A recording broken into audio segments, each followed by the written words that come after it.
It's I don't I'm so sorry, guys. I don't know why you guys couldn't hear me. That's unfortunate. Yeah, that's gosh darn it. Why does this happen?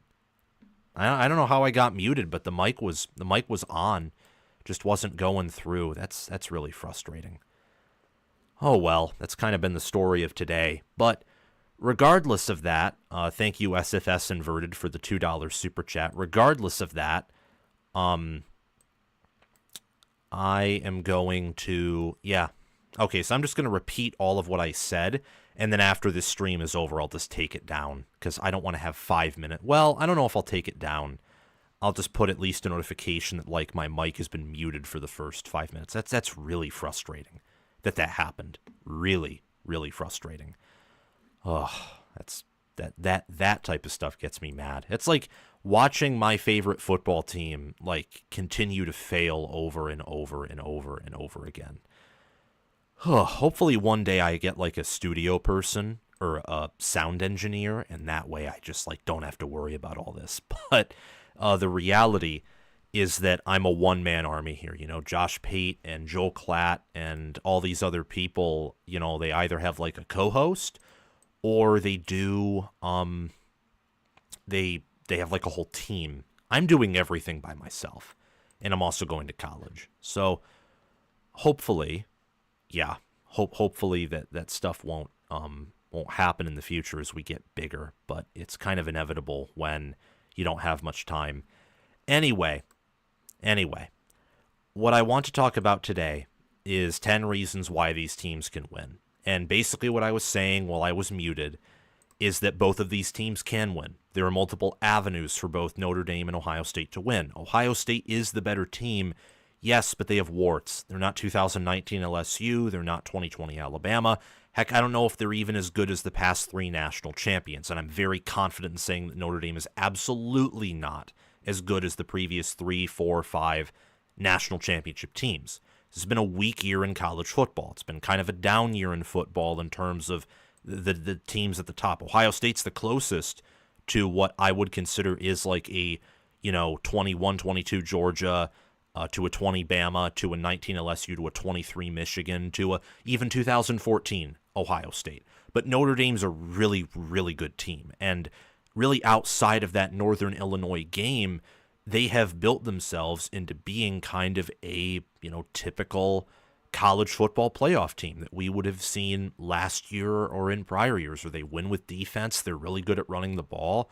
They fit the meta. They fit the meta of college football, the current meta of football, very well. Where Ohio State, I feel like, in a lot of respects, fits the meta of a few years ago, at least offensively.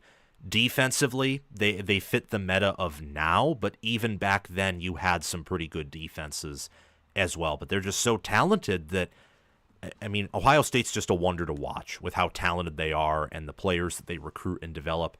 Notre Dame's not as exciting to watch, but when you have two teams that are within margin of error with each other in terms of points per play margin, Notre Dame is a 0.357 points per play margin. Ohio State is a 0.381 points per play margin. I feel like at that point, I don't think any team is like 3 or 4 touchdowns better than another here. So I've picked against Notre Dame before. I'm very well aware of that. I picked Ohio State to win 28-17. It wouldn't really shock me if Notre Dame wins. There'd be an emotional reaction to it because of just a variety of factors. Like, look, Ohio State should win this game. So if they weren't to, it would be something to talk about. If Ohio State wins big here, that would also be something to talk about. If they just win, it's something to talk about. So there's a lot of conversation and a lot of emotion surrounding this game. Notre Dame just finds ways to win. Ohio State just overwhelms you. They sometimes find ways to win, but again, against Texas, they never trailed like that entire game. They never ever trailed. They were always, whether it was like a busted play that went Ohio State's way or Ohio State just out coaching Texas, they were always one step ahead. And that's where you have to give credit to the Buckeyes for, I think, being the best team in the country. But I'm going to give you all 10 reasons why Ohio State and Notre Dame can win it all. So let's do that. And I think first and foremost, it's appropriate to talk about the underdog here, who is Notre Dame. You know, they're an 8.5 point underdog right now to the Ohio State Buckeyes. I want to spend like 15, 20 minutes on each of these teams, talk about some of these reasons here. And then I won't be live until Monday when we do play-by-play and color commentary for the national championship game. So if you have not, bless me, if you haven't already, please like the video, please subscribe to the channel, hit the notification bell so that you can get notified when we go live. Typically, for the preseason, it'll be Mondays and Wednesdays at 6 p.m. Eastern time unless I give notice ahead of time that I won't be live. Then we won't be live for a regular live show the 20th, obviously, because of the national championship game, but we will be live for that championship game to give play-by-play, color commentary, and also to interact with the chat. So just do those things. I'd appreciate it very much, and let's get on a roll here and first and foremost talk about why the Notre Dame Fighting Irish can win a national championship, their first national championship since, I believe, the 1980s under Lou Holtz. It's been that long. For Ohio State to be their first national championship since 2014, so just about like a decade, 11 years or so. So let's begin and discuss, well, the two best teams in the country right now in terms of achievement and in terms of strength of record. Technically, Oregon is actually still ahead of Ohio State in strength of record, which is pretty hilarious, but I don't think strength of record like captures margin of victory. It's solely wins and losses, I think, and not much else. But a huge part of that is Oregon only has one loss. Meanwhile, Ohio State has two. And Ohio State has a worse loss than any loss that Oregon does to an 8-5 Michigan team that Oregon, by the way, beat on the road pretty handily. But I think, in my mind, when I look at the strength of record and the resume of all these teams, these two teams are at the top of the list. Notre Dame obviously is the worst loss of any of the playoff teams. Losing to NIU at home is pretty disgusting, but they're not that team anymore. So let's talk about this. Now, how do I want to kick this off? What do I want to do? I want to give you all 10 reasons why the Notre Dame Fighting Irish can beat the Ohio State Buckeyes and capture their first national championship since Lou Holtz, since before the 21st century. That's what I want to do, and there are several reasons why Notre Dame can win / will win, if you're predicting a Notre Dame win, the national championship, because this is one of college football's best teams, and the data backs that up. They have a points per play margin of 0.357. That means for every one play that Notre Dame runs compared to every one play their opponents run, they outscore them by 0.357 points. It's insane. They dominate their opponents on a play-per-play basis. They score 37 points per game. They only allow 14.3 points per game. They are lethal in the turnover battle. They have a turnover margin of plus 1.1 per game, which is fourth. They're fundamentally sound. They don't beat themselves. I think Marcus Freeman's a top 10 head coach nationally. I think his coordinators are top 10 at what they do. I'd go a step further, in particular with Mike Denbrock, who I think could be the best offensive coordinator in the country. And it's impressive what Al Golden has done on the defensive side of the ball, especially with all the injuries they've sustained. Same thing with the offensive line as well. So we're going to give you, again, 10 reasons why the Notre Dame Fighting Irish can win the national championship game and beat the Ohio State Buckeyes. But before we do that, I ask you to like the video, hit the thumbs up, share this video around to other Notre Dame fans, other college football fans you know who enjoy deep analysis and college football conversation. Subscribe to the channel to help us reach 30,000 subscribers, help us become the best college football channel on YouTube, and click the notification bell so that you can get notified when we release more content for Notre Dame football, for Big Ten, SEC, ACC, Big 12, for any type of college football content. Also, when we go live on Mondays and Wednesdays at 6 p.m. Eastern Time, you'll get a notification thanks to hitting the bell. And we'll also go live to do a watch party with play-by-play and color commentary for the national championship game, which kicks off at 7:30 p.m. Eastern Time. One more detail for that game, an important note: Notre Dame's an 8.5 point underdog for this game. So I think there are several reasons why a pretty sizable underdog can win this game. I think you're going to want to hear them. Last but not least, I advise you to join our Discord server via the link in the description or down below in the pinned comment.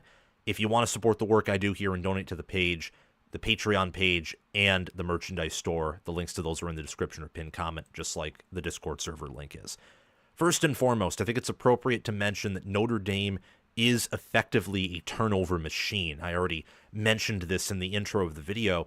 Their turnover margin is plus 1.1 per game. They do an elite job at forcing turnovers and also not coughing them up. Let me read you some data about Notre Dame with turnovers. They're 25th in interceptions thrown per game, 0.5, compared to Ohio State's 0.7. They're 17th in fumbles per game, only giving up 0.8 to Ohio State's 0.9. They lose a fair amount of their fumbles, sure, while Ohio State barely loses them at all. But fumbles lost/not lost per game, I think, is even more to do with luck than simply coughing up the ball, which, to be fair, already has a lot to do with luck. But once you extrapolate this out to the fact that Notre Dame has played 15 games, what is not flukish is the fact that they have a turnover margin per game of plus 1.1, which is fourth. And that is extremely impressive on top of their 1.3 interceptions per game, 2 opponent fumbles per game, 2.1 takeaways per game.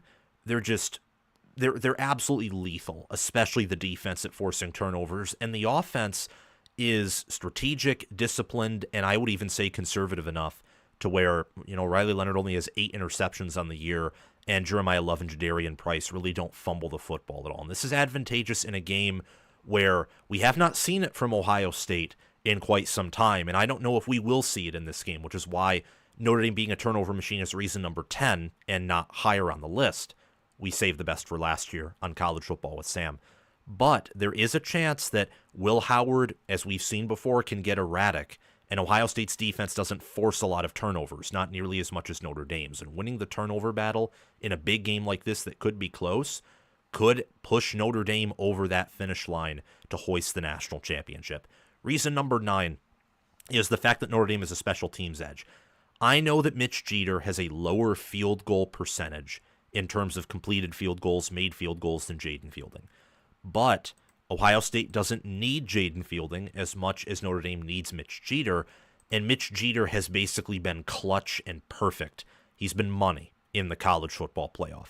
Notre Dame has returned a kickoff for a touchdown against Georgia, which helped them really, I would say, size Georgia up, constrict Georgia, and put them in kind of an impossible position to win with their situation on the offensive side of the football. Now, again, this is reason number 9, because I think that Ohio State is much more capable on the offensive side of the ball, similar to Penn State, compared to Georgia. And Ohio State's much more capable on the offensive side of the ball than Penn State is, mainly because of the weapons they have, the fact that I think they have, an elite pair of running backs, which Penn State does have, but they have an alien wide receiver, which no one, especially not Penn State, whose wide receiver room was bad, has.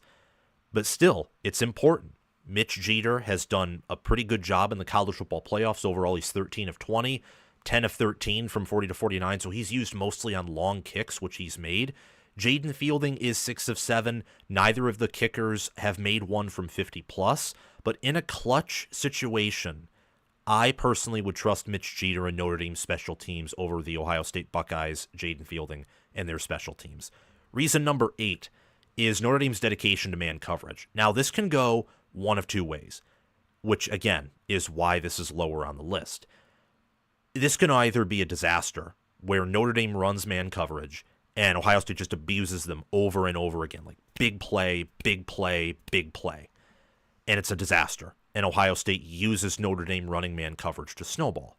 This can also go the neutral way of Notre Dame doesn't run their typical defense, and they adapt it to what is the most high-octane offense they faced all season long. There's also another way that this can go, where because Notre Dame has NFL players, either players who will be drafted this upcoming NFL draft, the 2025 NFL draft, or players who will participate in future drafts, this could also go the way that Notre Dame's man coverage actually sticks to a lot of Ohio State's receivers. Not all, because that would be impossible, and that would be dumb analysis. But let's say they try and limit Jeremiah Smith, they focus on him, and they're able to successfully cover everyone else in man. Well, there's a chance that maybe they'll force turnovers, maybe they'll defend some passes, and because Notre Dame is successful in man coverage, then that will follow that they can do a better job of stopping the run, because man coverage is better than zone coverage, typically, at stopping the run.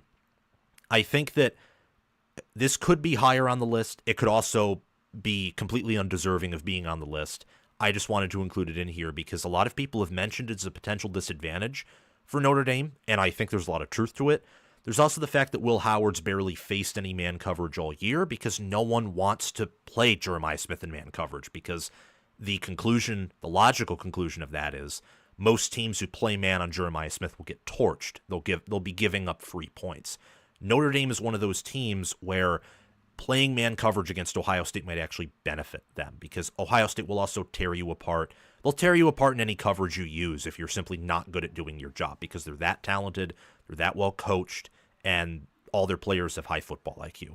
Reason number 7 is Notre Dame's elite corners, at least elite in terms of potential. Christian Gray and Leonard Moore have done an excellent job in coverage this season.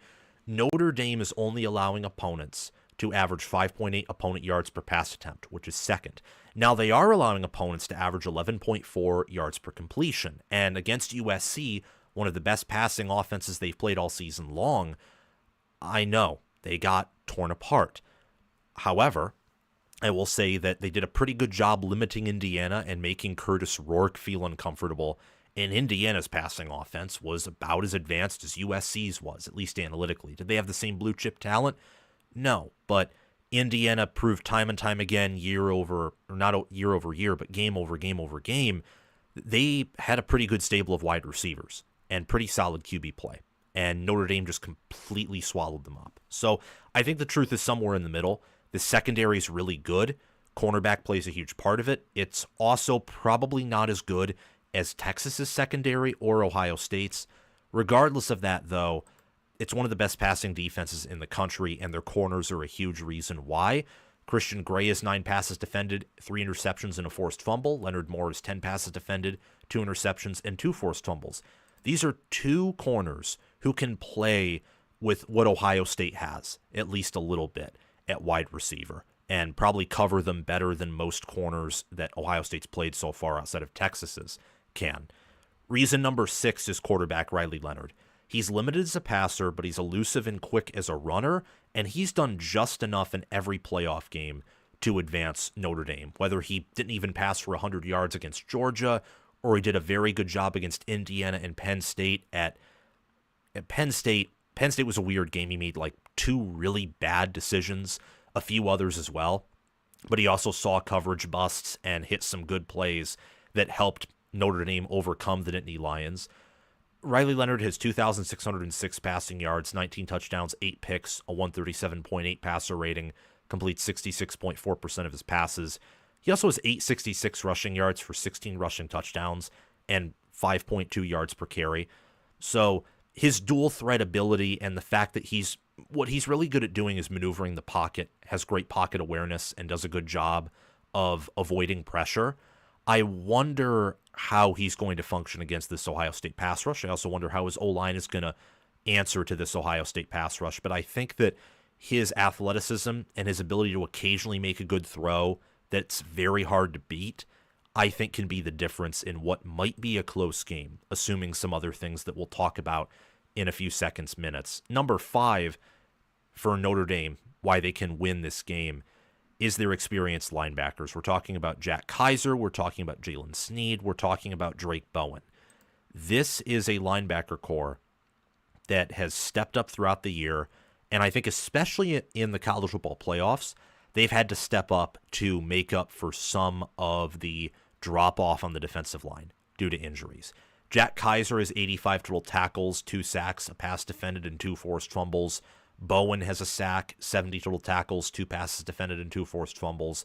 Jalen Sneed has 2.5 sacks, 50 total tackles, and 2 forced fumbles. So they force turnovers. They tackle well. They're disciplined.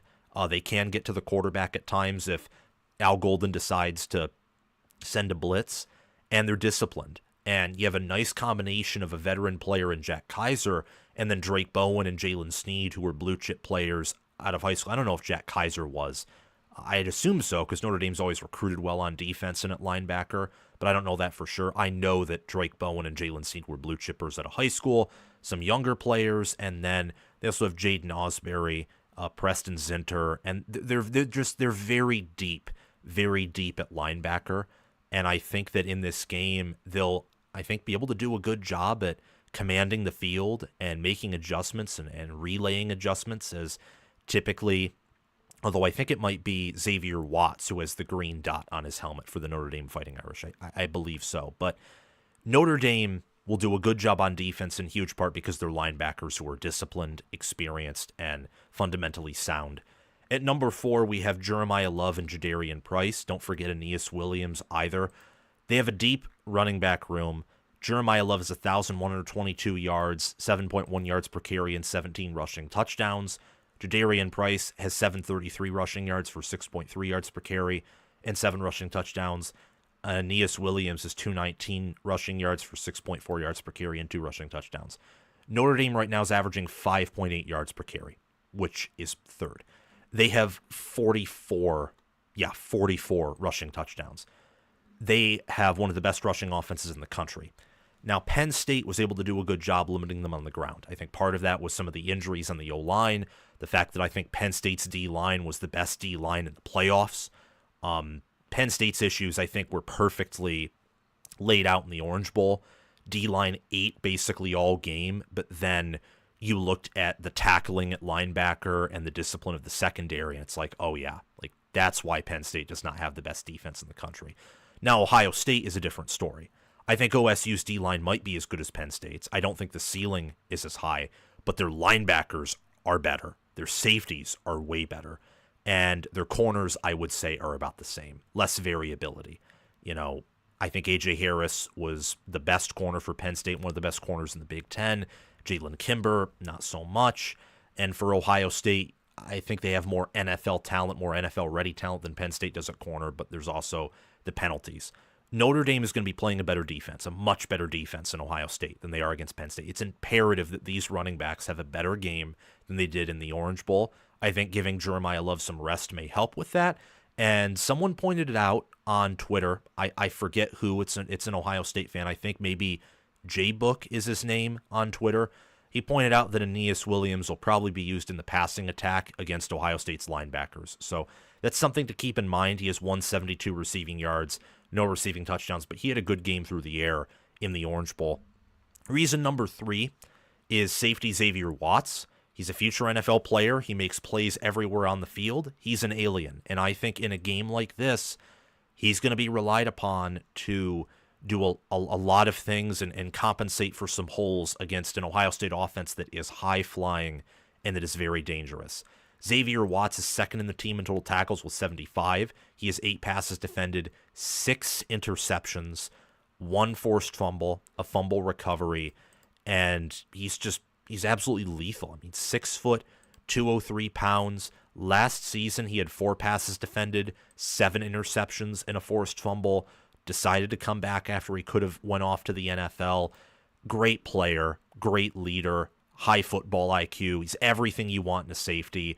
Now, do I think he is as good as, let's say, Caleb Downs or even Lathan Ransom, like as an overall safety? Well, I don't know. I think Downs is better, then it would go to Watts, and then it would go to Ransom. I actually think Pro Football Focus might list both of the Ohio State safeties above the Notre Dame safeties. But the point being, it helps to have an alien caliber player at safety who can make tackles up on the line of scrimmage, who can bait your quarterbacks into throwing interceptions or passes that they would simply want to have back. It's very helpful. And something that Notre Dame is good at doing is they're good at getting touchdowns, not just on special teams, but on defense. Notre Dame is 121st in offensive point share percentage. That's actually less than Ohio State, who has gotten their fair amount of points this year, whether, it's Jack Sawyer on the fumble recovery for 6 or some other plays that I'm struggling to think of currently where they do get pick sixes. They do get defensive touchdowns. They had some of those early in the year. It was nice to see Sawyer make that legendary play in the Cotton Bowl. Notre Dame makes those plays on an even more frequent basis. They're one of only the few teams to do that. Xavier Watts is a big part of it, as he isn't a pick six and interception return for a touchdown this year. Reason number 2 why Notre Dame can beat Ohio State and win it all is their physical and tough offensive line. Now, is it the nation's best O-line, especially with these injuries? I don't think so. But they're physical and they're tough. And it's hard to go up against Abdul Carter. Ask anyone. He's the best pass rusher in all of America. It's very hard to do so. Now, he was playing with one arm. So imagine if he was playing with 2 arms. Regardless of that, I do think that this unit is just straight up good, especially in run blocking. I think they're elite at run blocking. I think their pass blocking, while not always elite, shows moments where it's good. I think Leonard helps compensate for them a bit there. And they're well coached. They have depth. And even with their injuries, they finally have Charles Jagasaw back, who was injured in the preseason. So despite the fact that Anthony Knapp is out and there are other injuries that they're kind of, on, they still have Pat Coogan at center, redshirt junior, Rocco Spindler, redshirt junior at right guard, Billy Scruith is a redshirt sophomore at left guard, Charles Jagasaw is a redshirt freshman who I think is really good when healthy, Tosh Baker, graduate, also at left tackle. It's undecided who will be starting there, but you probably want Charles Jagasaw to start. And then Emil Wagner at right tackle has been pretty good. That game against Abdul Carter was again a struggle because Abdul Carter just does that to people. I mean, look at what he did against Donovan Jackson. And Donovan Jackson's an elite offensive tackle, like not just an elite offensive guard, but an elite offensive tackle who will perform very well in the pros. This line has to step up. They have to hold their water at the point of attack, because if they don't, there's no way that Notre Dame is going to get anything going through the air, let alone the pass. And you need offense to beat Ohio State, because they have enough of an offense to where even if they're having an off day or you found a way to limit their offense, they're still going to score in the upper teens, in the lower 20s. You're not going to shut them out. You're not going to hold them to single digits. And Notre Dame has questions right there. And that leads me to reason number 1 why Notre Dame can win. This might even be a reason why they will win, is because they find ways to win over and over and over and over again, including against teams that have a blue chip ratio or talent profile that is among the best in America. I mean, look what they did to Georgia. Look what they did to Penn State. Penn State has a lot of NFL players on that roster. Now, Ohio State's the toughest challenge they've faced all season long, but Marcus Freeman's a top 10 head coach. Mike Denbrock, I think, is a top 3 OC. I think Al Golden, to this point, is probably a top 5 defensive coordinator. That's an elite coaching trio right there. That is an elite coaching group, elite head coach and defensive coordinator and offensive coordinator group right there. As I've mentioned before, Notre Dame's points per play margin is insane. They score 0.569 points per play, which is 4th, only behind Ohio State, barely at 0.571 points per play, 3rd. The average scoring margin of these two teams is pretty similar. Notre Dame actually has an advantage in yards per point and yards per point margin compared to the Ohio State Buckeyes. Typically, teams have to work very hard against Notre Dame in terms of gaining yards to score on them, because Notre Dame forces turnovers. Notre Dame's defense is very good on 3rd and 4th down. They're 4th on opponent 3rd down conversion percentage, only allowing opponents to convert 29.6% of their 3rd downs. And they're 11th at opponent 4th down conversion percentage, only allowing opponents to convert 36.59% of their 3rd downs. In terms of penalties, Notre Dame's not quite up there with Ohio State, who's one of the best in the nation in terms of discipline and not committing penalties, but Notre Dame's not outside the top 100 or anything like that. And I think they're well coached. I think that they are disciplined. I think the fact that they find ways to score as many points as they do on the offensive side of the ball while not even being top 40 in yards per game is impressive. Like, they are not dealt the most perfect deck of cards, and yet here they are. They're going to be ranked number 2 at the end of the year by the polls at the worst and number 1 at the best. So those are the reasons why I think Notre Dame can win it all and beat Ohio State. Here they are again, just looking at my notes here. Turnover machine, reason number 10. Special teams edge, reason number 9. Man coverage dedication, that's reason number 8. The corners that they have, Leonard Moore and Christian Gray, number 7. Riley Leonard is reason number 6. Their linebackers, Jack Kaiser, Drake Bowen, and Jalen Sneed, are number 5. At number 4, you have Jeremiah Love, Darian Price, that elite duo of running backs. At number 3, we have Xavier Watts, the safety, and Adon Schuler and others in the safety room you could include. You look at number 2, it's the offensive line, what Notre Dame's bread and butter has been all season long on offense. And then at number 1, you have the coaching group that they have.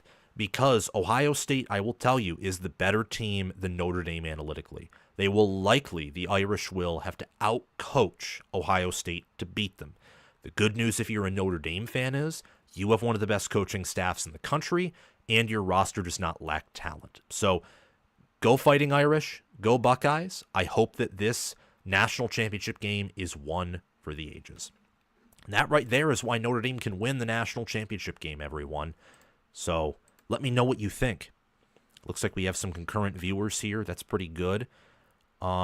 People are talking about this game. I think at the end of the day, why I picked Ohio State is I don't see Notre Dame scoring more than the lower 20s at best on this team. I don't. If Notre Dame is going to win this football matchup, what they have to do exactly what Texas, what Penn State, and Michigan did. Now, Notre Dame is a better secondary and better linebackers than Michigan and Penn State had.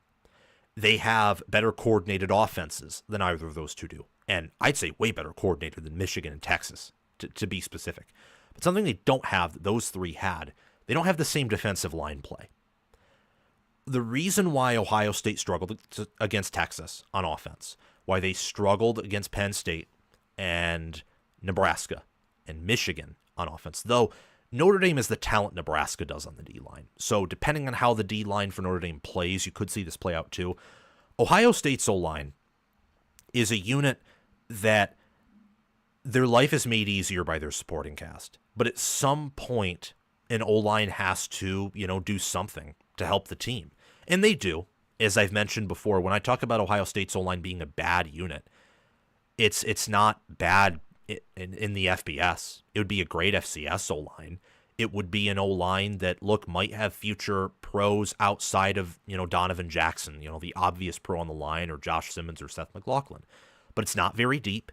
And when they face off against a D-line that is at their talent level, they kind of implode. And that's what the Michigan, the Penn State, and the Nebraska game and the Texas game was all about. And as for the Oregon game, you never saw it tested because Ohio State just got up so early that it didn't matter. They never had to lean on the O-line.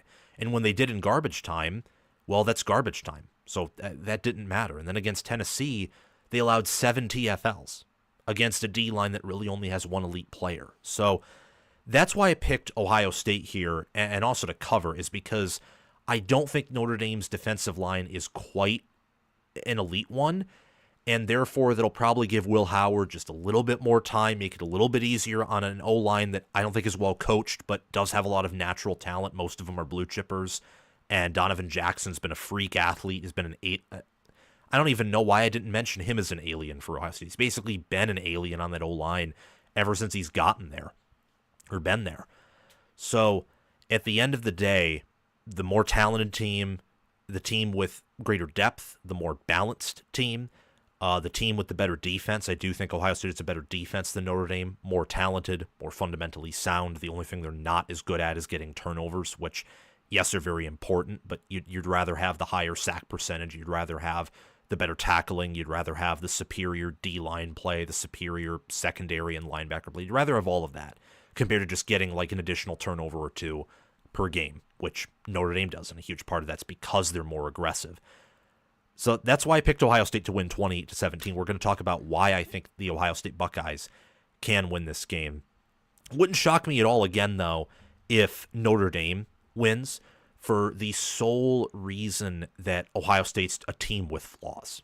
They even in the playoffs, where every game I think they have coached at worst an A- level, at best an A+ level. They've always been in the A range at coaching in these playoffs. I think that they're a team that, whether it's due to injuries or roster building, they do have flaws to them. I mean, this is not. I don't think this game's going to look like LSU versus, let's say, Clemson in 2019 or Alabama versus Ohio State in 2020.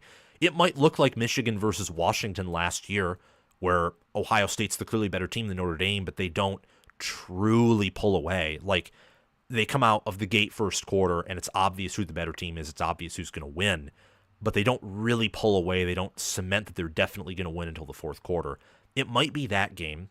Maybe it'll be a little bit better than that, but it's not going to be like Georgia versus TCU or 19 LSU or 20 Bama, because both of these teams are flawed. And Notre Dame, I think, has greater flaws. I think it's harder for Notre Dame to exploit Ohio State's flaws compared to Ohio State exploiting Notre Dame's. But this should be overall, I think, a pretty good game, in my opinion. But anyway, let's talk about Ohio State and why the Ohio State Buckeyes can win the national championship. I want to give you 10 reasons why the Ohio State Buckeyes can beat the Notre Dame Fighting Irish and hoist their first national championship trophy since 2014. For Notre Dame, it's been their first since before the 21st century, but I know for Ohio State fans, proud blue blood school, one of the best, if not the best program in all of college football, and up there in terms of all of college football history too, not just the present. It's felt like an eternity. And now Ohio State is here. They're an 8-point favorite. They're expected to win this thing. Many expected them to win in the preseason. I regret not joining that hype train, but I didn't. But here I am. And I have picked Ohio State to win this football game. I have also said that Notre Dame can win this game. So if you're curious about why I think Notre Dame can win before we get started, check out the link in the pinned comment where you will find a 10 reasons why Notre Dame can beat Ohio State video. I think you all will love it, especially if you love good college football analysis. And also, to make sure you get more elite college football analysis, if you have not already, please like the video, please subscribe to the channel, and also share this video around to other Ohio State and college football fans who want more college football content and want to consume more. And hit the notification bell so that you can get notified when we go live for the national championship game, to do play-by-play, color commentary, have a really good time while watching the final game of the 2024 season. And also, you'll get notified when we go live Mondays and Wednesdays at 6 p.m. Eastern Time. And whenever we release new content, whether it's about Ohio State, the Big Ten, the SEC, ACC, or Big 12, or any college football topic, you'll appreciate it. Also, join our Discord server via the link in the description or pinned comment down below the video. And also down below the video, you can find links to the Patreon page or Discord server where you can purchase merchandise or donate to the channel monthly to support the work that I do here. But without further ado, let's start off with reason number 10. We'll go from least important to most important in this video. Ohio State is the best team in all of college football and per the power ratings, and it's really not even close anymore. And by not even close, I just mean that it's not necessarily within margin of error. It might be close to that point, but even if you were to take margin of error, Ohio State would still be number one right now. Now, are they a generationally talented team? No. But relative to this year, they are Tier 1A, and everyone else at best is Tier 1B. That matters in a game like this, where you have a talent edge, where you have a depth edge, a discipline edge, and Ohio State may also have the best coaching staff in America. I know that in terms of Jim Knowles compared to all other DCs this season, he has been the best defensive coordinator in all of college football. So all those things combined into being the nation's best team. Now, again, that's a broad reason, and the season isn't over yet. So that's why this is reason number 10, is maybe Notre Dame isn't a team with a higher ceiling, but maybe they are the better team in terms of when it matters most, or they're the better team in terms of, achievement, or they're just the better team in this game, and therefore they win it all, and they're viewed as the best team of the 2024 season. But still, I think it matters in this game when you look at Ohio State's roster, what they have everywhere on both sides of the ball compared to what Notre Dame or any other team has this year. They're the best team in all of college football. You got to respect that. Reason number 9, their weaknesses are easily, and I mean easily, hidden. There's a reason I've come to believe why a lot of people seemingly think this team's invincible. Now, a lot of the people who think this team's invincible are casuals.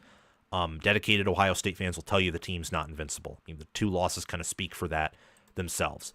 But The reason why so many people think this team's invincible is because the staff does an elite job hiding the weaknesses, and the roster construction actually makes it pretty easy to hide some of these weaknesses.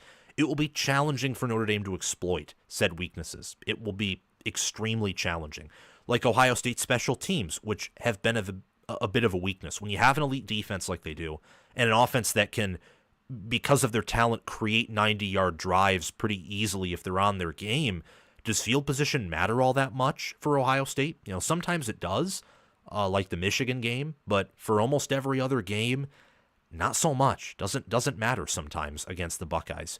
When you look at their offensive line, you have to have a lot of circumstances, some of which are outside of your control by the time the regular season rolls around, to really exploit that weakness. You have to have elite coverage. You have to have sound tackling. Your D-line they have to be able to get to the quarterback with really only 4, unless you want to risk giving up a bomb to Jeremiah Smith or Emeka Ibuka, or even Henderson out of the backfield.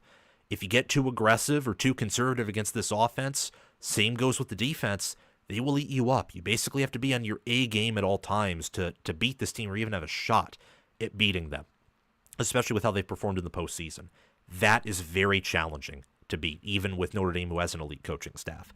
Reason number 8 is, this circles back to reason number 10, but not entirely, because sometimes the team with a higher blue chip ratio and the team with more experience and more NFL players, which I care about more than blue chip ratio, sometimes that doesn't matter as much as many would make it out to.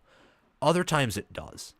And I think in a game like this, it does, because Ohio State, when you take the entire sample size of the year, has been the better team.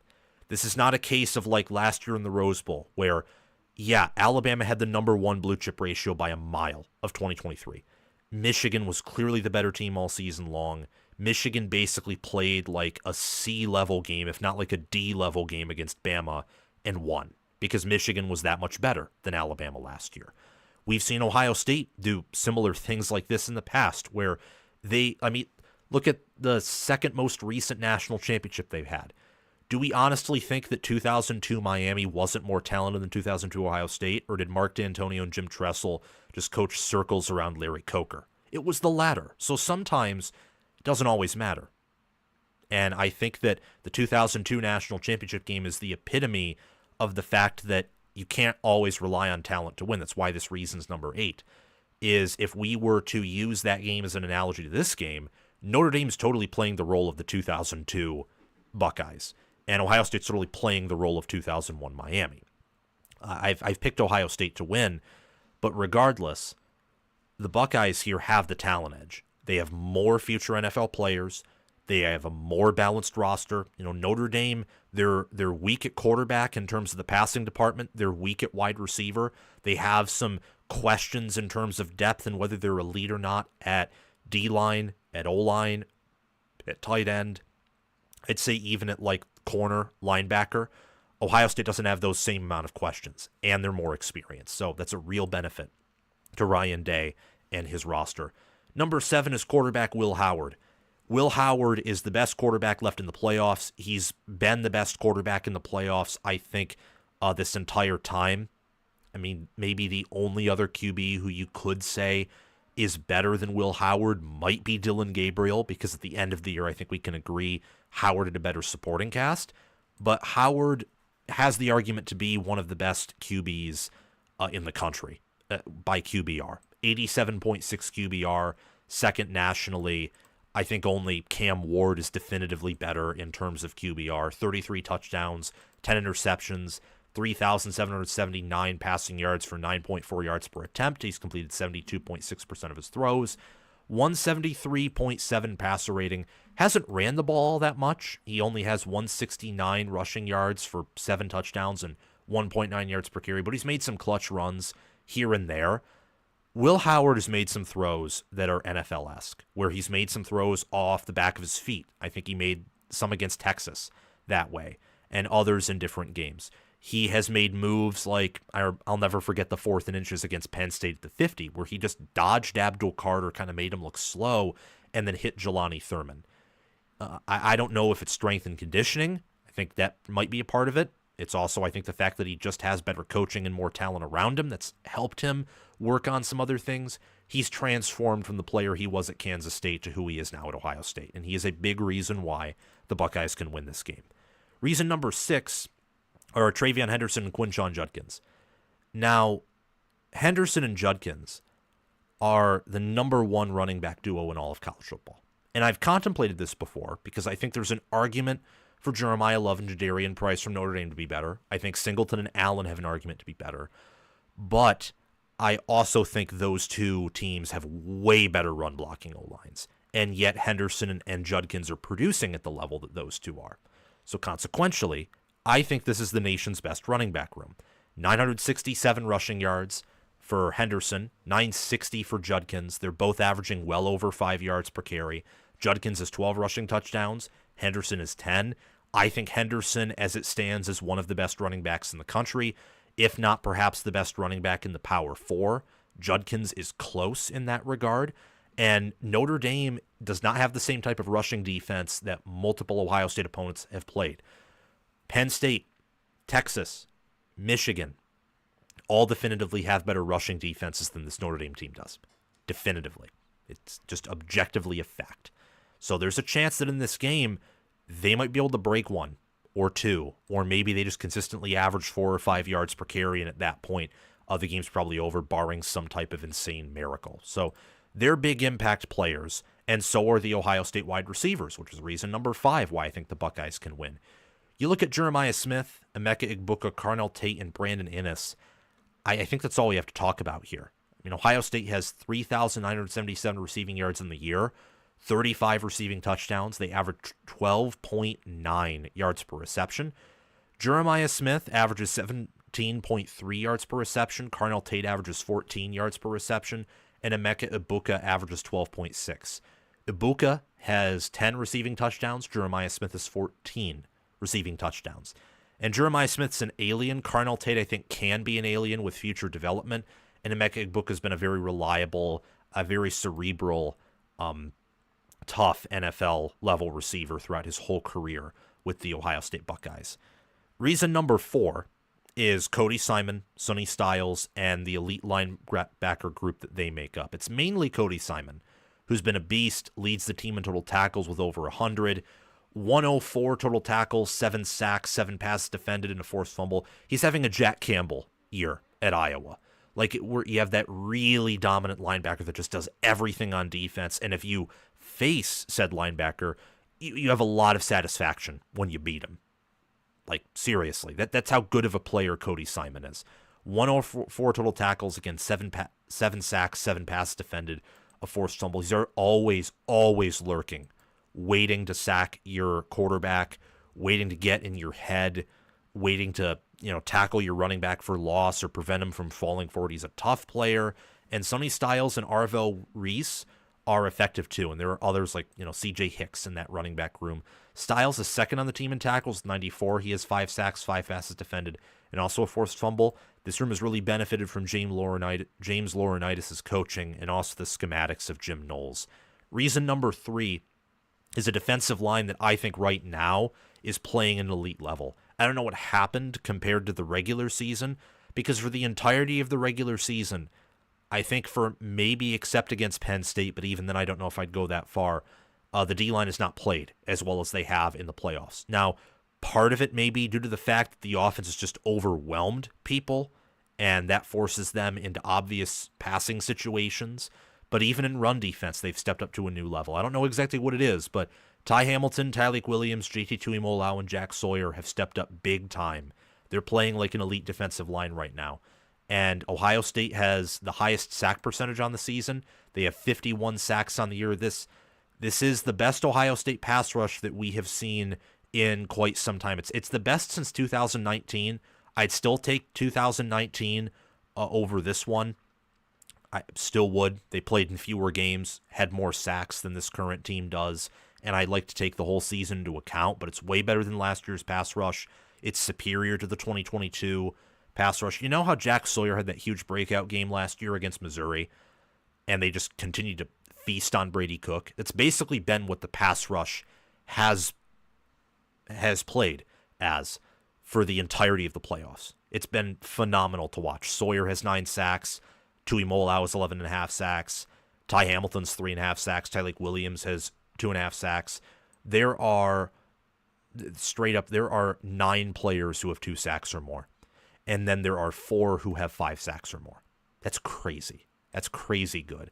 And I think that they are going to do a good job, a great job, perhaps going to blow up this Notre Dame offensive line that is suffering from some injuries, and because of some of the limitations on the offense, can potentially find themselves having to really carry the offense in a way that's not ideal. Reason number 2 is wide receiver Jeremiah Smith. I've already told you about his statistics. You already know he's the best wide receiver in college football. He's incredible. And I think that he is going to force Notre Dame's defense to come out of their comfort zone in a way. I don't see them covering him one-on-one in man, and they love to run man. Now, if they do, I think the whole meta of the game just flips on its head. But I'm not expecting that to happen, so we're not even going to talk about that. Jeremiah Smith will force Notre Dame to double him up or make something happen in regards to who's covering him or how they cover him, how they line up against him, depending on what side of the field he's on, that I think will change up their defensive scheme. And on top of that, he wins every one-on-one battle that he has. I mean, the only one-on-one battle he has lost, only 2 that I can recollect, is when Jay Higgins forced a fumble out of him, and that was after he caught the ball. And then first play of the year, we dropped a pass. Like, that's just 2. And both of those were from games in September and October, which are several months gone by. Jeremiah Smith's only getting better and better and better. He's not, if you dedicate as many resources to him as you can and you have an elite secondary, you can do what Texas do where you held him to 3 yards receiving.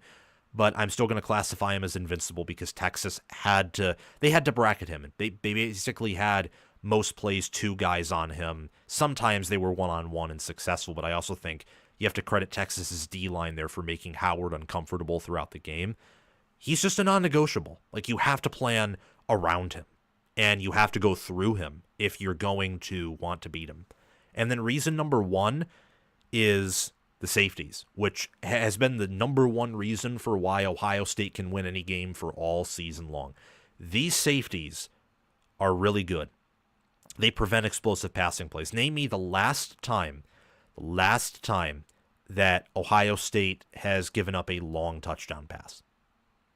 Oregon, regular season. That's the last time. Not against Texas, although they had 2 running back wheel routes that were more so like intermediate passes and where it was just beautiful schematics by Steve Sarkisian, and Ohio State didn't really adjust to those until later in the game. But the safeties have basically made opponents have to be methodical every drive to have any hope on scoring on the Buckeyes, and that's Lathan Ransom, Caleb Downs, and Jordan Hancock. They make life hell for opposing offenses. Lathan Ransom on the season, let me see here. He has, 2 passes defended, a pick, 3 forced fumbles, a sack, and 72 total tackles. Jordan Hancock has 7 passes defended, 2 forced fumbles, a pick, a half sack, and 45 total tackles. And Caleb Downs has 76 total tackles, a half sack, 2 picks, 6 passes defended. They've been a phenomenal safety room. And we know that Ohio State's secondary is deep as well. I mean, they have players. This isn't 2025 just yet because these teams still have 1 game remaining, but Ohio State's secondary is going to be very good in 2025, not just because Caleb Downs is coming back, but they have some players in the 2 deep right now who will be ready to play and make an impact next season. So those are the reasons why Ohio State can beat Notre Dame and win the national championship. Here they are again from my notes. Number 1, they're the nation's best team, and that matters here. Number 2, or number 9, number 10 was the first reason. Number 9, they easily hide their weaknesses. Number 8, they have a talent edge over Notre Dame overall. They're the more balanced roster. Number 7 is quarterback Will Howard. Number 6 is the running back duo of Henderson and Judkins that's the best in the nation. Number 5 is their overall wide receiver room. Number 4 is specifically Cody Simon, if you want to zoom in on one player, but I'd say the linebacker room overall is a big reason why Ohio State can and will win this game. Number 3 is their defensive line. Number 2 is Jeremiah Smith by himself. I think he does a lot. I think he does a lot more than any other wide receiver on the team. And yes, Emeka Ibuka and Cardinal Tate I think are elite, but Smith's an alien. He's like several steps ahead of elite. And he's the biggest non-negotiable on the team.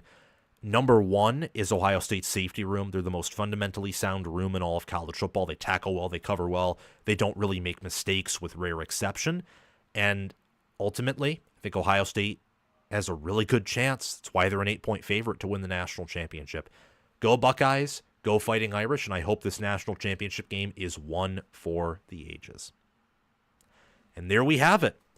If you guys have any super chats or any questions, feel free to send them in, but that's going to be it for this stream here, and I'm going to release these cuts as videos throughout the next few days.